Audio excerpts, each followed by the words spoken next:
taken that job at the Visage Gallery. But when you're a struggling artist with mounting debt and a dwindling portfolio, you'll do just about anything to stay connected to the art world, even if it means working as a night security guard in the most avant-garde gallery in the city. The Visage was known for its eclectic and often disturbing exhibits. Sculptures made from human hair, paintings that seemed to move when you weren't looking directly at them, and installations that played with your sense of reality. It was the kind of place that attracted the elite of the art world and the occasional wide-eyed tourist looking for a thrill. My first few nights were uneventful. I'd do my rounds, check the locks, and spend the rest of the night sketching in my notebook, inspired by the strange artwork surrounding me. But as the nights wore on, I started to notice things, little oddities that made the hairs on my neck stand up. It began with whispers, faint murmurs just on the edge of hearing, like dozens of hushed conversations happening simultaneously. I'd whirl around, heart pounding, only to find empty galleries stretching before me. Then came the movement. From the corner of my eye, I'd catch glimpses of paintings shifting, sculptures turning to face me. But when I looked directly at them, everything was as it should be. I told myself it was just my imagination, my mind playing tricks in the dim light and silence of the gallery. The new exhibit arrived on a Tuesday, Oculus Infinitum, by the reclusive artist known only as the Curator. It was a series of hyper-realistic paintings of eyes, each one more unsettling than the last. They ranged from human eyes in every conceivable color to animal eyes, and even some that couldn't possibly exist in nature. As I helped the installation team set up the exhibit, I couldn't shake the feeling that the eyes were watching me, following my every move. I tried to laugh it off, but the unease lingered. That night, as I made my rounds, I found myself drawn to the Oculus Infinitum exhibit. The eyes seemed to glow in the low light, their pupils dilating as I approached. I stood in front of the centerpiece, a massive canvas covered in hundreds of tiny, intricately painted eyes, and then I blinked. In that split second of darkness, I heard a sound like the rustling of paper. When my eyes opened, the painting had changed. The eyes had rearranged themselves, forming a grotesque face that stared back at me with an expression of hunger and curiosity. I stumbled backward, my heart racing. This was impossible. Paintings didn't move. They didn't change. But as I watched, horrified and fascinated, the eyes began to blink.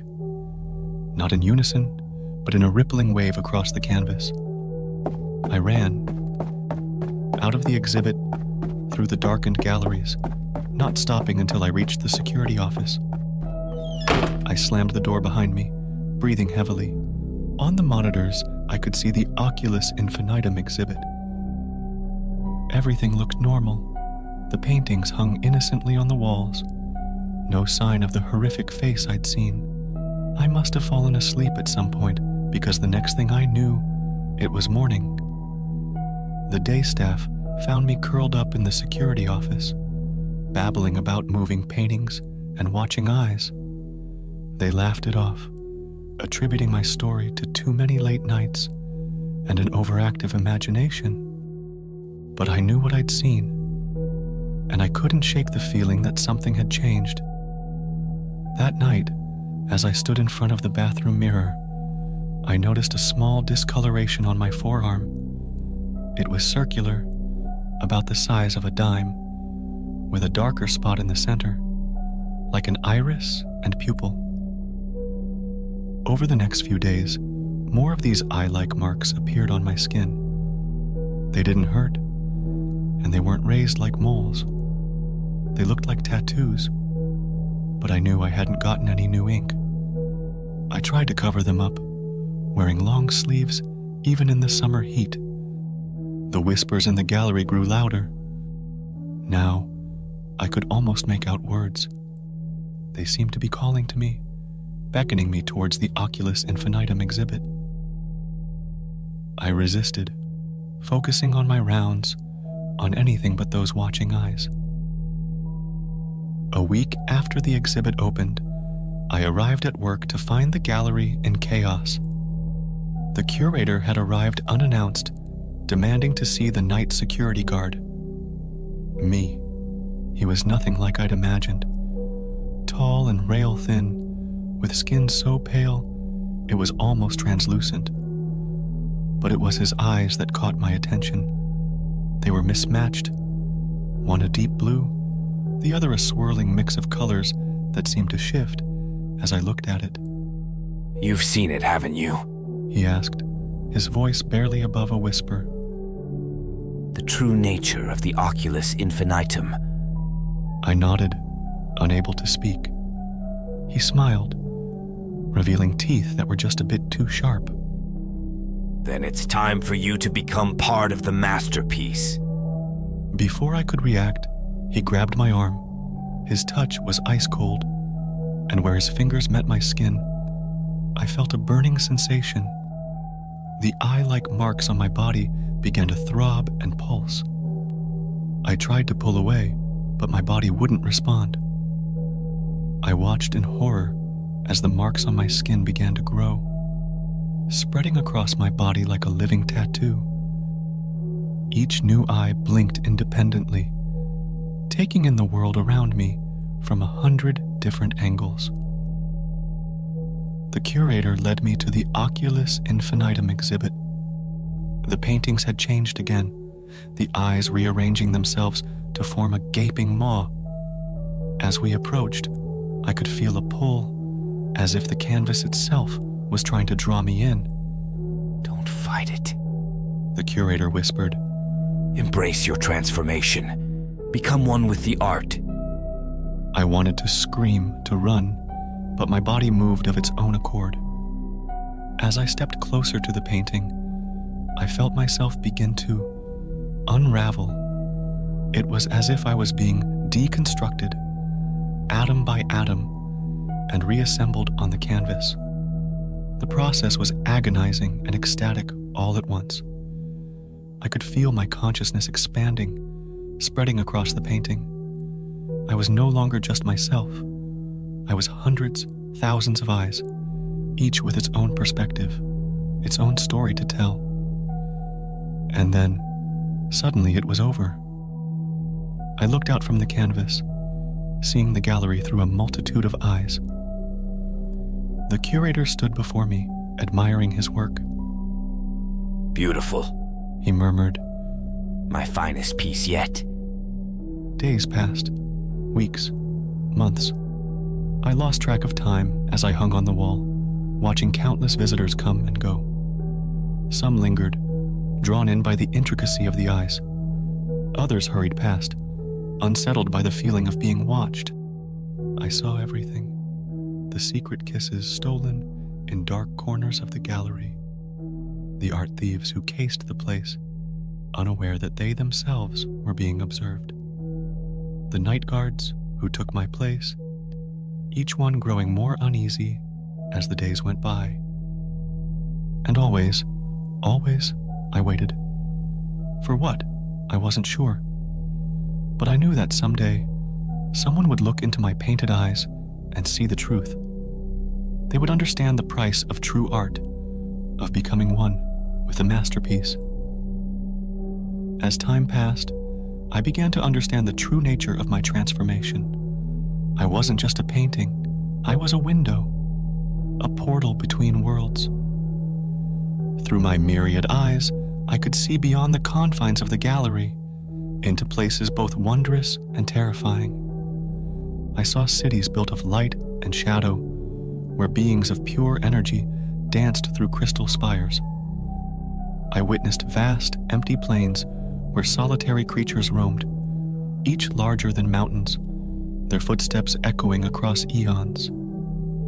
I gazed into the depths of seas on distant worlds, where bioluminescent life forms created ever-shifting patterns of color and light. But with this expanded vision came a terrible knowledge. I saw the threads that connected all things, the delicate balance that held reality together, and I saw how fragile it all was, how easily it could unravel. The curator visited often, bringing with him new victims, subjects. Each one would stand before me, their eyes wide with wonder and fear as they began their own transformation. I watched as they were absorbed into other paintings, becoming part of the curator's ever-growing collection. I tried to warn them, to somehow communicate the horror and the ecstasy that awaited them.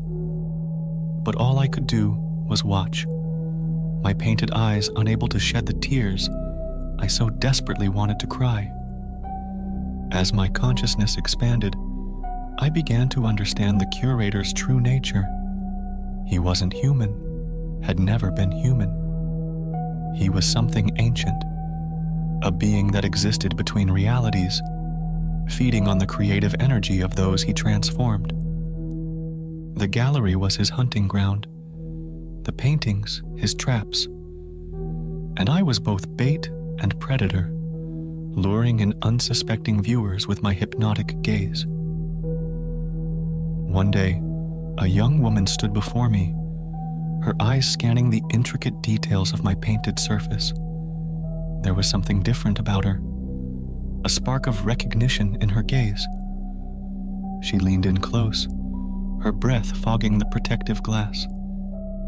"Hello?" she whispered. "Is someone in there?" For the first time since my transformation, I felt a flicker of hope. I concentrated all my will, all my energy, into a single eye at the center of the painting. Slowly, painfully, I forced it to blink. The woman gasped, stumbling backward, but she didn't run. Instead, she moved closer, her hand reaching out to touch the canvas. "I knew it. She breathed. I knew there was something more to these paintings." As her fingers made contact with the painted surface, I felt a jolt of energy. Suddenly, I could speak, my voice emanating from every eye on the canvas. "Help me," I pleaded. "Help us all." The woman's eyes widened, but she stood her ground. "How?" she asked. Before I could answer, I felt a familiar chill in the air. The curator had returned. "Ah, I see you've met my masterpiece," he said, his voice smooth as silk. "Fascinating, isn't it?" The woman turned, her face a mask of determination. "What have you done to them?" she demanded. The curator smiled, his mismatched eyes gleaming. "I've elevated them, transformed them into something greater than they ever could have been as mere humans." "You've trapped them." The woman countered. "Stolen their lives, their freedom." "Freedom is overrated," the curator said, with a wave of his hand. "I've given them immortality, the chance to see beyond the veil of ordinary reality. And now, my dear, I'm offering you the same opportunity." He reached for her, his fingers elongating into grotesque, brush-like appendages. The woman tried to run, but she was no match for the curator's otherworldly speed. With a flick of his wrist, he sent a spray of paint across her face. She screamed, clawing at her eyes as the pigments began to sink into her skin. I watched in horror as she underwent the same transformation I had experienced. Her body contorted, flattening and stretching as she was absorbed into the nearest canvas. Her screams faded into whimpers, then silence, as her consciousness joined the collective of trapped souls within the painting. The curator turned to me, his mismatched eyes gleaming with satisfaction. "You see, there's no escape, no rescue. This is the natural order of things." As much as I wanted to resist, to fight against this monstrous being, I knew he was right. We were powerless, mere brushstrokes in his grand design. Days blurred into weeks, months into years. The gallery changed around us, new exhibits coming and going. But the Oculus Infinitum remained. We watched countless visitors, always hoping that someone would see the truth, would somehow find a way to free us. But no one ever did. Sometimes, the curator would bring new subjects, and we would witness their horrifying transformation. Each new addition to our painted prison brought a mixture of guilt and relief. Guilt for not being able to warn them. Relief at no longer being alone in our suffering. As time passed, I began to lose my sense of self. The boundaries between my consciousness and those of the other trapped souls became blurred. We were no longer individuals, but a collective entity, our myriad eyes seeing in all directions at once. We saw wonders and horrors beyond imagination, glimpses of other worlds, other realities, all through the portals of our painted eyes. But we could never interact, never influence the things we saw. We were eternal observers, forever separated from the world we once knew. The curator visits us less frequently now. Perhaps he's found new hunting grounds, new forms of art to exploit. Or maybe, to a being as ancient as him, decades pass like minutes. Sometimes, in quiet moments, I try to remember what it felt like to be human, to have a body, to feel the sun on my skin or the wind in my hair. But these memories grow fainter with each passing day, like watercolors left too long in the sun. I don't know if there's any hope for us, any chance of escape or release. Perhaps this is our eternity, to watch, to witness, but never to truly live again. So if you ever find yourself in a strange gallery, standing before a painting of countless eyes, take care. Look closely, and you might see a familiar face looking back at you, a face filled with longing, with desperation, silently pleading for a salvation that will never come. And whatever you do, don't blink. Don't let yourself be drawn in by the hypnotic gaze of the Oculus Infinitum. Because in that moment of darkness, you might find yourself becoming part of the exhibit. Another set of eyes in the endless, watching void, silently screaming for all eternity. The curator's masterpiece grows ever larger, and art, as they say, is in the eye of the beholder.